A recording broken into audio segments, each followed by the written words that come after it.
राजेश अपनी पत्नी सीमा के साथ शहर में रहता था और उसकी माँ सावित्री गांव में रहती थी।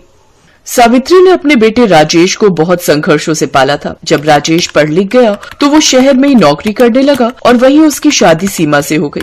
ऑफिस की वजह से राजेश को गांव जाने का समय नहीं मिलता था, इसलिए वो अपनी माँ को पैसे भिजवा देता था ताकि सावित्री को किसी बात की कोई कमी ना हो। पर ये पैसे सावित्री के पास पहुँचते थे भी या नहीं, ये बात तो आगे की कहानी देखकर ही पता चलेगी। अच्छा, तुमने माँ को पैसे भेज दिए थे ना? हाँ, मैंने पैसे भेज दिए थे और माँ जी अभी मंदिर गई हैं। अभी मेरी मुनीम जी से बात हुई थी। तुम्हें ऑफिस को लेट हो रहा होगा, तुम्हारा नाश्ता लाती हूँ। अच्छा, मंदिर गई हैं? तो फिर तो उन्हें आने में टाइम लगेगा। चलो, पैसे तो पहुँच गए ना? पैसे तो तब पहुँचेंगे ना जब मैं पैसे भेजूंगी। फालतू के पैसे नहीं है जो मैं उस बुढ़िया को भेजती रहूं। अरे मेरे भी तो यहाँ पे खर्चे हैं। मैं जब पैसे मांगती हूँ तो मुझे कहते हैं कि बहुत खर्चा हो रहा है, कमाई कम है, और माँ को पैसे भेजने के लिए हर समय तैयार रहते हैं। मैं तो उस बुढ़िया को 1 रुपया भी ना भेजूं। इन पैसों से मैं अपने लिए शॉपिंग करूंगी।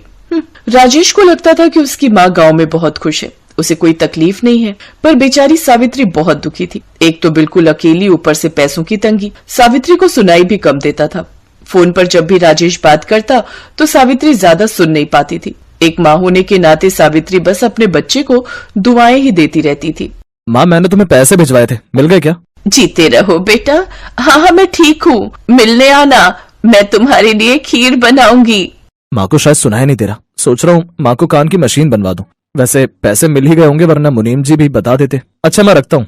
राजेश बेटा, सुन तो, वो पैसे। सावित्री बहन, फोन कट गया है, दोबारा आएगा तो बात कर लेना। अभी दुकानदारी का टाइम है तो मैं दोबारा बुला लूंगा। सावित्री घर आ गई। आज सावित्री के पास इतने भी पैसे नहीं थे कि वो अपने लिए एक वक्त की रोटी भी बना ले।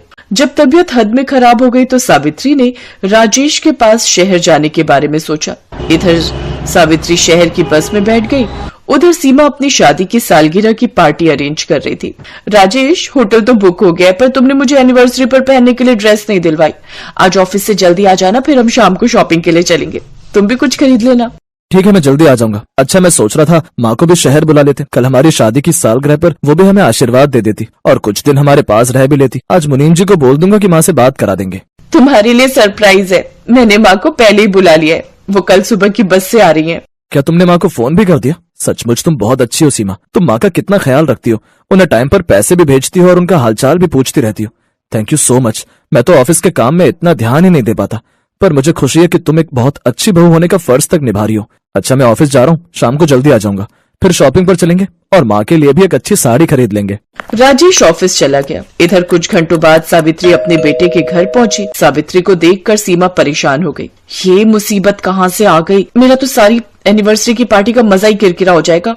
और अगर इस बुढ़िया ने राजेश को सच बता दिया कि इसे कोई पैसे नहीं मिले तो मेरी चोरी पकड़ी जाएगी। इसे यहाँ से भगाना ही होगा। माँ जी, आप और यहाँ शहर में अचानक? हाँ बहू, कुछ दिनों से तबीयत ठीक नहीं है, सोचा तुम दोनों से भी मिल लूंगी और कुछ पैसे राजेश से ले लूंगी। मुझे दवाई लेनी है, खांसी बहुत ज्यादा है। राजेश कहाँ है बहू?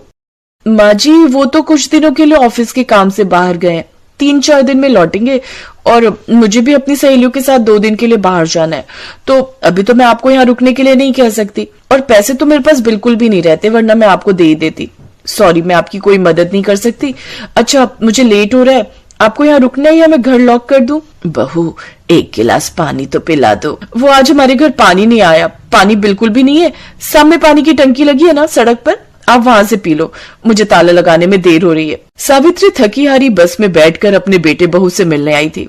उसे लग रहा था कि कुछ दिन उसे यहाँ रुककर आराम मिलेगा, पर बहू ने तो उसे 1 गिलास पानी भी नहीं पूछा। बेचारी सावित्री लड़खड़ाती हुई घर से बाहर निकल गई। शुक्र है बला टली, बीमार बुढ़िया को आज ही आना था। मेरी शादी की सालगिरह की पार्टी का मजा किरकिरा हो जाता अगर ये यहाँ रुकती। राजेश को फोन कर देती हूँ, फिर मैं शॉपिंग पर जाऊंगी। सीमा और राजेश शॉपिंग पर निकलते हैं। आगे तो बहुत जाम है, पता नहीं भीड़ क्यों लगी हुई है। किसी से पूछता हूँ, भैया सुनना जरा, ये आगे भीड़ क्यों लगी हुई है? कोई बूढ़ी अम्मा थी, भगवान को प्यारी हो गई है। लोग उनकी अंतिम यात्रा की तैयारी कर रहे हैं। लगता है इस दुनिया में अकेली हैं, कोई है नहीं उनका। सच में कितना दुख होता है ये सब देखकर। बच्चे अपने माता पिता को कैसे घर से निकाल देते हैं। कोई बदनसीब माँ होगी जिसकी अंतिम यात्रा में उसका कोई अपना ही नहीं है। छोड़ो न राजेश, तुम क्यों मूड खराब कर रहे हो? कल हमारी शादी की सालगिरह है, ये सब बोलकर मुझे परेशान मत करो। इन सब चीजों के लिए मेरे पास टाइम नहीं है। तुम कोशिश करो गाड़ी आगे बढ़ाने की, वहां साइड से निकाल लो। राजेश तो ये बात जानता ही नहीं था कि अब उसकी माँ इस दुनिया में है ही नहीं। वो बूढ़ी औरत कोई और नहीं बल्कि राजेश की माँ सावित्री थी। सीमा ने जब सावित्री को घर से निकाल दिया, पानी भी नहीं पूछा, तो सावित्री को गहरा सदमा लगा और भूखी प्यासी सड़क पर चलते चलते सावित्री गिर गई। उसे वहीं दिल का दौरा पड़ गया और उसने सड़क पर ही अंतिम सांस ले ली। राजेश जैसे ही गाड़ी आगे बढ़ाता है और राजेश की नजर अपनी माँ पर पड़ जाती है। राजेश के पैरों के नीचे से मानो जमीन खिसक गई और उसके मुंह से दर्द भरा एक ही शब्द निकला, माँ। क्या हुआ राजेश, तुमने गाड़ी क्यों रोक दी? माँ, ये सब क्या हो गया? तुम मुझे छोड़कर क्यों चली गई माँ? बताओ तो, सड़क पर माँ मर गई और ये अमीर बेटा गाड़ी में से अब निकल रहा है। पहले तो धक्का देते हैं और बाद में नाटक करके रोते हैं। राजेश अपनी माँ की अंतिम यात्रा की तैयारी करता है। जिस माँ को बेटे के घर से बहू ने धक्के मारकर निकाल दिया था, आज उसी बेटे के घर से माँ की अंतिम यात्रा प्रारंभ हो रही थी। राजेश बेटा, मुझे कहना तो नहीं चाहिए, पर सावित्री बहन ने बहुत गरीबी में दिन काटे हैं। कई बार तो मैंने उन्हें उधार पैसे दिए हैं कि वो एक वक्त का चूल्हा जला ले। बेचारी सावित्री बहन बहुत गरीबी में रही है, पर सावित्री तो आज सुबह ही गांव से आ गई थी। वो तुम्हारे घर नहीं आई? सुबह घर में काम करने वाली नौकरानी रजनी की आंखों में भी आंसू थे। उसने अपनी नौकरी की परवाह न करते हुए सारी सच्चाई राजेश को बता दी कि आज सुबह जब वो काम पर आई तो उसने सब कुछ अपनी आंखों से देखा था। सीमा ने सावित्री के साथ बहुत बुरा बर्ताव किया था। राजेश की माँ सावित्री अब कभी न वापस लौटने की यात्रा पर निकल गई थी, पर राजेश सीमा पर बहुत गुस्सा होता है। वो जानता था कि सीमा की गलती माफी के लायक नहीं है, इसलिए वो सीमा से तलाक ले लेता है। राजेश को पता था कि कहीं न कहीं गलती उसकी भी थी। उसे खुद अपनी माँ का ख्याल रखना चाहिए था, पर उसने सीमा पर विश्वास किया और आज उसकी माँ उसकी गलती के कारण इस दुनिया को छोड़कर चली गई। सीमा के लिए इससे बड़ी सजा कोई हो ही नहीं सकती थी कि आज उसकी खुद की गलती की वजह से राजेश ने उसे अपने आप से दूर कर दिया। अनुराधा के पति का अचानक एक बीमारी से देहांत हो गया। 5 बेटियों की जिम्मेदारी अनुराधा पर आ गई। देख अनुराधा, अब हम तेरा और तेरी बेटियों का बोझ अब और नहीं उठा सकते। इन्हें ले और यहाँ से निकल जा। पर भाभी, मैं इन 5 को लेकर कहाँ जाऊंगी? मेरा कोई ठिकाना नहीं। माँ बापू भी गांव में चल बसे। इस घर से मेरी यादें जुड़ी हुई हैं। मैं इस घर में बहू बनकर आई थी। विनोद के जाने के बाद आप इतना क्यों बदल गई? बदलना पड़ा। हमारा दिमाग खराब नहीं है जो अपने पैरों पर खुद ही कुल्हाड़ी मार ले। अरे आने वाले समय में तेरी ये 5 बेटियां बड़ी होंगी तो तू तो इनकी शादी की जिम्मेदारी हमारे मत्थे मढ़ देगी। चल निकल यहाँ से। रहम करो भाभी, इतनी रात में मैं अपनी बच्चियों को लेकर कहाँ जाऊंगी? ये ऐसे नहीं मानेगी। तू आगे से हट, इसे मैं धक्का देता हूँ। अनुराधा के जेठ जेठानी बड़ी क्रूरता से उसे उसकी बेटियों के साथ सड़क पर धक्का दे देते हैं। अब मैं इतनी रात में इन 5 को लेकर कहाँ जाऊं? मेरी मदद करो प्रभु। अनुराधा अपनी 5 बेटियों का हाथ थामे रात के अंधेरे में सड़क पर चल रही थी। मम्मी, बहुत डर लग रहा है। अंधेरे में कुछ भी दिखाई नहीं दे रहा। चिंता मत करो, मैं तुम्हारे साथ हूँ ना, डरो नहीं। मम्मी, अब हम कहाँ जाएंगे? ताऊ जी ताई जी ने तो घर से निकाल दिया। मम्मी, बहुत प्यास लगी है, पानी पीना है। पूजा, तू इन 4 का ध्यान रख, हाथ पकड़ के रखना। मैं सामने नल से पानी भरकर लाती हूँ। अनुराधा अपनी बेटियों को सड़क के किनारे बिठाकर पानी लेने चली जाती है। तभी एक गुंडा अनुराधा के पास आता है और उसका हाथ पकड़ लेता है। क्या बात है, प्यास लगी है क्या? कहो तो हम बुझा दें। मेरा हाथ छोड़ो, मुझे छोड़ दो। ओए, जब वो कह रही है तो छोड़ क्यों नहीं देता? अबे तू इसका कौन है, जो बीच में टांग अड़ाने आ गया? मैं कोई भी हूँ, तुझे इससे क्या? लगता है तू ऐसे नहीं मानेगा। वो आदमी गुंडे को मार पीट कर वहाँ से भगा देता है। शुक्रिया भैया, आज आपने मेरी मदद की। इसमें शुक्रिया की कोई बात नहीं, ये तो मेरा फर्ज था बहन। अनुराधा अपनी बेटियों को लेकर जाने लगती है। तभी बहन, इतनी रात में तुम अकेली कहाँ जाओगी? यहीं पास में ही मेरी मौसी का घर है, रात वहाँ रुक जाना। बच्चियों के साथ अकेले रात में रहना खतरे से खाली नहीं। मम्मी, हम सबको भूख लगी है। चलो आओ, मौसी के घर चलते हैं, वहाँ सब पेट भर कर खाना। शुक्रिया भैया। वो आदमी अनुराधा और उसकी बेटियों को अपनी मौसी के घर ले जाता है। अरे आओ आओ बेटी, कितनी प्यारी और मासूम बच्चियां हैं। तुम्हारी कहानी सुनकर सचमुच मेरा भी दिल भर आया। कैसे निर्दयी लोगों की दुनिया बनती जा रही है। बेटी, तुम चिंता मत करो, तुम आराम से यहाँ जितने दिन चाहे रह सकती हो। मौसी जरा इधर आना। मैं कह रहा था बच्चियों को भूख मौसी और वो आदमी बातें करने लगते हैं। कुछ देर बाद, माँ पानी पीना है, तुम यहीं पलंग पर बैठो, मैं लेकर आती हूँ। देखो मुन्नी भाई, बड़ी मुश्किल से ये चिड़िया और उसके चूजे हाथ में आए हैं। तुम्हारे तो दोनों हाथों में चांदी है, तुम अपनी दुकान आराम से चला सकती हो। बात तो तू ठीक कह रहा है, पर इसे शक तो नहीं हुआ ना कि ये कोठे पर लाई गई है और तू इसे और इसकी बेटियों को बेचने के लिए यहाँ लाए है? अरे नहीं मुन्नी भाई, बस अब तुम जल्दी से मेरे पैसे मुझे दो, मैं यहाँ से जाऊं।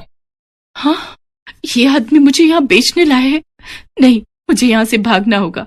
मैं अपनी बेटियों के साथ कुछ गलत नहीं होने दूंगी। अनुराधा कमरे में जाती है।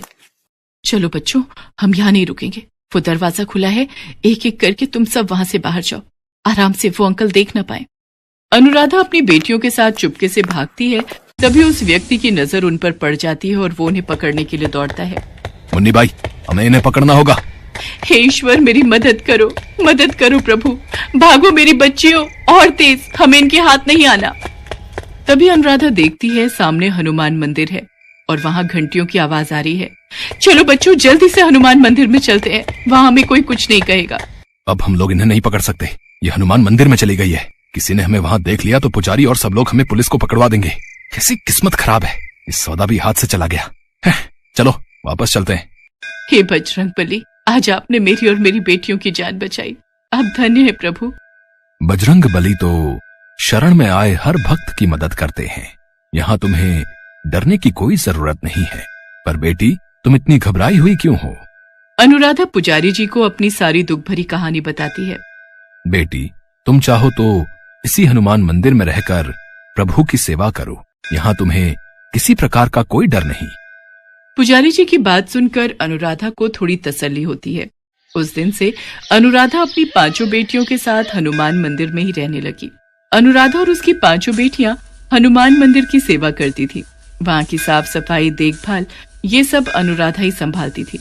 एक दिन अनुराधा ने पुजारी जी से कहा, पुजारी जी, मैं सोच रही थी मंदिर के बाहर ही फूल माला और पूजा की सामग्री बेचने का काम करके थोड़े पैसे कमा लूंगी, ताकि अपनी बेटियों को स्कूल में पढ़ा लिखा कर उनकी शादी कर सकूं। ये तो बहुत उत्तम विचार है अनुराधा बेटी। मैं कल ही फूल वाले और पूजा सामग्री वाले की दुकान पर तुम्हें ले चलूंगा। वो तुम्हें उधार पर फूल माला और सामग्री दे देंगे। जो भी कमाई होगी उसमें से तुम उनके पैसे चुकाकर बाकी की कमाई अपने पास रख लेना। ऐसे ही धीरे धीरे तुम्हारा काम शुरू हो जाएगा। पुजारी जी अनुराधा को फूल माला और पूजा की सामग्री दिलवा देते हैं। अनुराधा मंदिर के बाहर ही फूल माला और पूजा की सामग्री बेचने लगी। अनुराधा ने अपनी बेटियों को एक सरकारी स्कूल में डाल दिया। अब उसकी बेटियां पढ़ने जाने लगी थीं। अनुराधा को हनुमान मंदिर में रहते हुए 15 साल बीत गए। अनुराधा की मंदिर के बाहर ही फूल माला और पूजा सामग्री की 2 बड़ी दुकानें थीं। मंदिर के पुजारी जी का निधन हो चुका था। अपने जाने से पहले पुजारी जी मंदिर का सारा कार्यभार अनुराधा को सौंप गए थे। अब मंदिर का सारा कार्यभार अनुराधा ही संभालती थी। अनुराधा की 5 बेटियां बड़ी हो चुकी थीं। अनुराधा को शहर में बहुत से लोग जानते थे और उसके अच्छे व्यवहार से सभी परिचित थे। अनुराधा को अपनी 5 बेटियों की शादी के लिए कोई परेशानी नहीं हुई। हनुमान जी के आशीर्वाद से अनुराधा की 5 बेटियां आज अपने ससुराल में सुखी थीं।